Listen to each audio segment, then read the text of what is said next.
পবিত্র রবিউল আউয়াল মাস শুরু হয়েছে।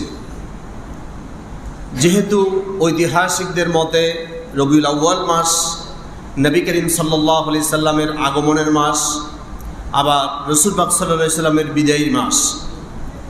এই মাসটা জুড়ে যেহেতু নবী করিম সাল্লাল্লাহু আলাইহি সাল্লামের আগমন এবং প্রস্থান জড়িয়ে আছে, সেহেতু আমরা এই মাস জুড়ে রাসূল পাক সাল্লাল্লাহু আলাইহি সাল্লামের জীবনী সম্পর্কে জানার জন্য চেষ্টা করব। আল্লাহ তাআলা তৌফিক দান করুন, আমরা বলি আমিন। তবে একটা বিষয় আমাদেরকে মনে রাখতে হবে, রবিউল আউয়াল মাস আমাদের জীবনে কম বেশি অনেকেই পেয়েছি।